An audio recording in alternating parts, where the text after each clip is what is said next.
Everyone welcome again. आज हमारा distance time speed का तीसरा लेक्चर है। हम लोग आज पढ़ेंगे रिलेटिव स्पीड एंड एक्सेलरेशन। इसके पीछे जो है हम लोग बेसिक कॉन्सेप्ट पढ़े थे, उसके बाद यूनिट कन्वर्जन पढ़े थे। आज हम लोग रिलेटिव स्पीड पढ़ने वाले हैं। ठीक है, ये होता क्या है, फिर उसके बाद एक्सेलरेशन का कॉन्सेप्ट भी जानेंगे कि एक्सेलरेशन होता क्या है। तो चलिए आइए पढ़ते हैं रिलेटिव स्पीड और एक्सेलरेशन। ये दोनों चीज़ आज हम लोग पढ़ने वाले हैं। रिलेटिव स्पीड के बारे में जान लीजिए कि किसी भी ऑब्जेक्ट का स्पीड किसी दूसरे ऑब्जेक्ट के रिस्पेक्ट में। ठीक है, सिंपल, बहुत ही सिंपल डेफिनेशन है इसका। Speed of an object with the reference of another object, किसी दूसरे ऑब्जेक्ट के रिस्पेक्ट में किसी भी क्या कहते हैं उसे, किसी भी ऑब्जेक्ट की स्पीड। मान लीजिए यहाँ पर एक ऑब्जेक्ट रखा हुआ है,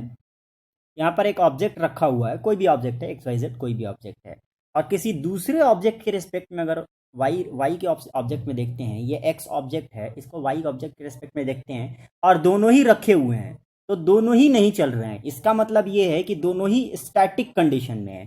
तो स्टैटिक कंडीशन सेम कंडीशन हुआ, इसका मतलब ये है दोनों के दोनों की जो स्पीड होगी, रिलेटिव स्पीड होगी, वो जीरो होगी, क्योंकि दोनों की दोनों सेम कंडीशन में। हमेशा समझिएगा इस बात को, जब भी कंडीशन सेम होती है तो रिलेटिव स्पीड क्या होती है, जीरो होती है। ठीक है, सेम कंडीशन पे रिलेटिव स्पीड जीरो होती है। ओके, और जब डिफरेंट कंडीशन हो तो कुछ ना कुछ रिलेटिव स्पीड निकलता है डिफरेंट कंडीशन पे हमेशा।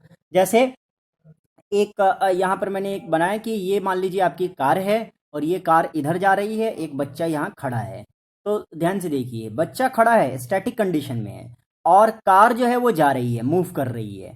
तो मतलब बच्चा जो है जमीन पे खड़ा है रिलेटिव स्टैटिक कंडीशन में, मतलब स्टैटिक और डायनेमिक दो डिफरेंट कंडीशन बन गए। मैंने अभी बताया था स्टैटिक रहा था तो सेम कंडीशन है तो रिलेटिव स्पीड जीरो। ये डिफरेंट कंडीशन है, बच्चा स्टैटिक कंडीशन में खड़ा है और गाड़ी जो है डायनेमिक कंडीशन है, डायनेमिक यानी गतिशील, गति कर रही है, मूव कर रही है। तो इस डायरेक्शन में अगर मूव करेगी गाड़ी, इसका मतलब ये है डिफरेंट कंडीशन होने पर कुछ ना कुछ रिलेटिव स्पीड आएगा। वही हम लोग पढ़ने वाले हैं कि ये जो रिलेटिव स्पीड या रिलेटिव वेलोसिटी आती है वो आती कैसे है और कितनी आती है, वही हम लोग पढ़ने वाले हैं। तो अब चलिए रिलेटिव स्पीड, एक और एग्जांपल हम लोग लेते हैं। ये एक जीप है जो इधर चल रही है, ये एक कार है जो इधर चल रही है, इधर भी जा सकती है, इधर भी जा सकती है, कहीं भी जा सकती है। ठीक है, तो डिफरेंट वो सेम डायरेक्शन भी हो सकता है, अपोजिट डायरेक्शन भी हो सकता है। हम लोग ये भी देखेंगे जो अपोजिट स्पीड होती है, अपोजिट डायरेक्शन होती है, वो उसका क्या कंडीशन होता है, क्या होता है वो भी देखेंगे, और सेम डायरेक्शन होता है तो उसके साथ क्या कंडीशन होता है वो भी देखेंगे। अभी फिलहाल इस कंडीशन में दो केसेस बनते हैं। एक केस बनता है सेम स्पीड का, ये दोनों सेम स्पीड पे चल रहे हो।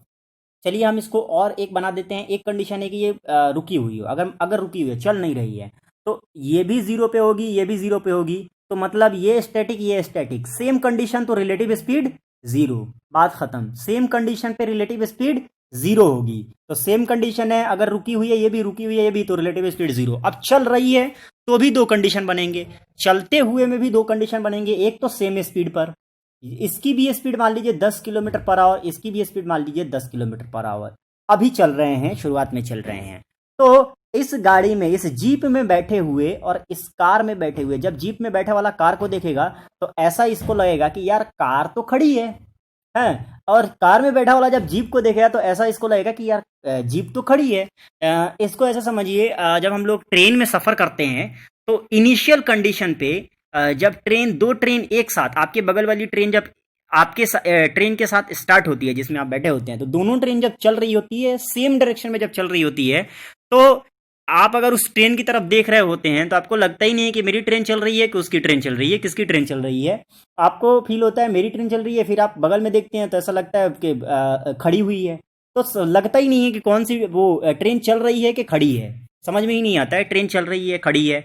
फिर दूसरी तरफ आपको देखना पड़ता है, तब समझ में आता है कि कुछ लोग पीछे जाते हुए दिख रहे हैं, इसका मतलब मेरी भी ट्रेन चल रही है। और बगल वाली ट्रेन भी चल रही है। इसलिए दो वो होता क्यों है, क्योंकि दोनों की दोनों ट्रेनें स्टार्ट जो हुई हैं वो सेम स्पीड पर हुई हैं।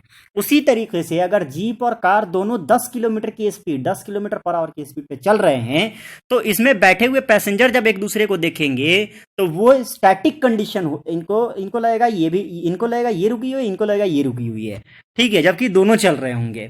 तो बिल्कुल एकदम सेम कंडीशन है। सेम स्पीड पे चलने पर ऐसा लगेगा कि स्टैटिक कंडीशन बन रहा है, मतलब रिलेटिव स्पीड जीरो हो जाएगी। रिलेटिव वेलोसिटी कह लीजिए, रिलेटिव स्पीड कर लीजिए, वो जीरो हो जाएगी, ठीक है। स्पीड और वेलोसिटी में मैं फर्क बता चुका हूं। अब आते हैं डिफरेंट कंडीशन पे क्या होगा। मान लीजिए ये 15 पे चल रही है और ये 10 पे चल रही है, ठीक है। तो 15 पे चलने वाली जो जीप है वो डेफिनेटली आगे निकलती हुई दिखेगी, और 10 किलोमीटर पर आवर की रफ्तार से जो कार है वो डेफिनेटली पीछे निकलती पीछे रह गई होगी। तो इसका तो ऐसा लगेगा। अब इसमें क्या है, इसको भी आगे हम लोग पढ़ते हैं, ये आप समझ गए मेरे ख्याल से। तो सेम अगर कंडीशन है तो भैया relative speed zero, different condition आएगा तब ही रिलेटिव स्पीड निकल पाएगा। चलिए निकालते हैं, देखते हैं कैसे निकलती है रिलेटिव स्पीड। रिलेटिव स्पीड के दो कंडीशन बन सकते हैं। एक बन सकता है कि अगर ये दो दो ऑब्जेक्ट हैं, एक कार मैंने बनाया, एक जीप बनाया। ड्राइंग के लिए ड्राइंग मेरी अच्छी नहीं है, वो देख सकते हैं, लेकिन अब बस कर लो, इमेजिन कर लो कि ये कार है, ये जीप है, और ये पहला नंबर कार, दूसरा नंबर जीप, और दोनों जा रहे हैं एक ही डायरेक्शन में। अब चलो डिफरेंट स्पीड पर हैं तो डेफिनेटली रिलेटिव स्पीड निकलेगा। अब चलो सेम डायरेक्शन में जा रहे हैं, ठीक है, ये 10 किलोमीटर और ये 15 किलोमीटर, तो क्या ऐसा नहीं लग रहा है, ऐसा ऐसा आप तो खैर बैठे होंगे गाड़ी में तो आपको पता होगा कि जब हम किसी को जब हम लोग ओवरटेक कर रहे होते हैं तो हमें अपना एक्सेलेरेटर देना पड़ता है और उसे ओवरटेक करना पड़ता है। तो खैर अब इसमें देखिए और ध्यान से समझिए कि कितने की ये स्पीड से, ये 10 किलोमीटर पे है, ये 15 किलोमीटर पे है, कितने की स्पीड से ये जीप जो है आगे बढ़ेगी। तो डेफिनेटली अगर ये कार रुकी होती तो ये 15 किलोमीटर की स्पीड से भाग जाती डेफिनेटली, लेकिन अब ये कार 10 किलोमीटर पे है, तो इसीलिए और ये जो अपना जीप है वो 15 किलोमीटर पे चल रहा है, लेकिन इसके बगल में चलने वाली कार 10 किलोमीटर की स्पीड पे चल रही है। तो इसका मतलब ये जीप जो है 5 किलोमीटर ज्यादा 5 किलोमीटर पर आवर की रफ्तार ज्यादा की रफ्तार से इसको बीट करेगा, है ना, इसको हरा देगा, ठीक है। तो यही जो 5 किलोमीटर है ना, यही है रिलेटिव स्पीड। एक दूसरे के रिस्पेक्ट में, मैंने बोला था एक दूसरे के रिस्पेक्ट में, तो चलती हुई कार पहले दोनों को सेम बनाना पड़ता है, फिर रिलेटिव स्पीड निकालना पड़ता है। ये 10 है तो इसको भी 10 बनाओ, तो 10 बनाने के लिए क्या करोगे, 10 + 5 कर दो, तो 10 10 हट जाएगा, तो कितना बचेगा, 5 बचेगा। यही 5 हमारा रिलेटिव स्पीड है। कैसे निकाला, 15 - 10 कर दिया तो रिलेटिव स्पीड निकल गई। तो मतलब ये है रिलेटिव स्पीड निकालने के लिए S2 - S1 कर दो या S1 - S2 कर दो, दोनों में से कुछ भी कर दो। क्या होगा कि आपकी रिलेटिव स्पीड जो भी बड़ा होगा, बड़े में से छोटे को घटा दो, उतना की रफ्तार जो है उतने की रफ्तार से या तो ज्यादा चलेगी या तो कम चलेगी, ठीक है ना। तो रिलेटिव स्पीड S2 - S1 या S1 - S2 कब, जब सेम डायरेक्शन हो तब। अब आते हैं अपोजिट डायरेक्शन पे।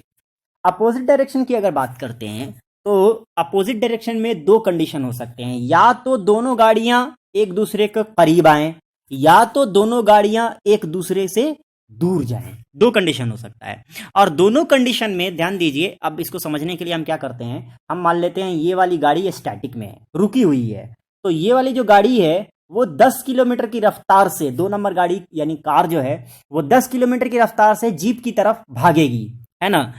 लेकिन ये जीप अभी रुकी हुई है। अब जीप को जो है हम चला देते हैं, तो पहले तो ये कार 10 किलोमीटर की रफ्तार से इधर जा रही थी, है ना, नजदीक जा रही थी। अब ये जीप जो है 15 किलोमीटर और जोड़ दिया और दोनों एक दूसरे के करीब जा रहे हैं, मतलब दोनों एक दूसरे के करीब जाने की कोशिश कर रहे हैं अपने अपने रफ्तार से। तो इसका मतलब फास्ट में जाएंगे। तो पहले ये 10 था और ये अब 15 जुड़ गया, तो 15 और 10 25 किलोमीटर की रफ्तार से ये एक दूसरे के नजदीक जाने लगेंगे, ठीक है। सेम टू सेम अगर दूर भागने का कंडीशन हो, मान लीजिए ये स्टैटिक में है, ये जीप जो है खड़ी हुई है और ये कार इससे दूर भाग रही है, तो 10 किलोमीटर की रफ्तार से दूर भागेगी, है ना। अब जीप भी चलना शुरू हो गई 15 किलोमीटर, तो मतलब दोनों बहुत तेजी से दूर भाग रहे हैं और तेजी से दूर भागने लगे। तो 15 किलोमीटर ये और 10 किलोमीटर ये, 25 किलोमीटर की रफ्तार। क्या हमने किया, क्या हमने ये किया कि इस कंडीशन में, जिस कंडीशन में सेम डायरेक्शन था उस कंडीशन में, जिस कंडीशन में सेम डायरेक्शन था उस कंडीशन में हमने ये किया कि माइनस कर दिया और अपोजिट डायरेक्शन में हमने प्लस कर दिया। क्यों किया वो हमने देख लिया, ठीक है। Next one is acceleration. Acceleration की अगर बात करते हैं तो एक्सेलरेशन होता क्या है? एक्सेलरेशन होता है, सिंपल सी बात है, स्पीड का रेट होता है किसके रिस्पेक्ट में? टाइम के रिस्पेक्ट में। This is the rate of change of speed with respect to time. मतलब एक सेकेंड में स्पीड कितना बढ़ रहा है या एक घंटे में स्पीड कितना बढ़ रहा है या कितना घट रहा है, या एक मिनट में कितना बढ़ रहा है या कितना घट रहा है, वो बताना होता है। जैसे स्पीड क्या होती है? स्पीड होती है कि एक सेकेंड में या एक मिनट में या एक घंटे में कितना जो है डिस्टेंस तय हो रहा है, यही होती है स्पीड, या वेलोसिटी डिस्प्लेसमेंट तय हो रहा है, वो मैं बता चुका हूं पिछले लेक्चर में। तो उसी तरीके से एक्सेलरेशन क्या होती है? एक सेकेंड में कितना स्पीड बढ़ रहा है या घट रहा है, ठीक है। कैसे निकाली जाती है? फाइनल स्पीड में से इनिशियल स्पीड को घटा दीजिए और बाई जितना टाइम लगा उसे डिवाइड कर दीजिए, निकल जाएगा। एसएफ मतलब फाइनल स्पीड, एसआई मतलब इनिशियल स्पीड, ठीक है। अब इसको एक एग्जांपल से समझते हैं। एक और एग्जांपल, एक एग्जांपल यहाँ मैंने बनाया, ये ए पॉइंट है, ये बी पॉइंट है, दोनों के बीच की दूरी 5 किलोमीटर है। अब मान लीजिए ए पॉइंट पर मेरी स्पीड थी 10 किलोमीटर पर आवर और बी पॉइंट पर पहुंचते पहुंचते मैंने एक्सेलेटर दे रखा था, मेरी स्पीड हो गई 20 किलोमीटर पर आवर। तो कहने का मतलब है हर एक किलोमीटर पर मैंने चेंजिंग किया है। कितने का? 2-2 किलोमीटर का। यहां पर आकर के 2 किलोमीटर मेरी स्पीड बढ़ गई, यहां पे आके 2 किलोमीटर 2 किलोमीटर 2 किलोमीटर 2 किलोमीटर, और कॉन्स्टेंटली बढ़ रही है। देख रहे हैं, कॉन्स्टेंटली बढ़ रही है। तो यही एक्सेलरेशन का सेम बहुत बेसिक कॉन्सेप्ट यही होता है, या तो बढ़ रही है और अगर इधर से इधर जाएंगे तो घट रही है ना। तो यही होता है एक्सेलरेशन।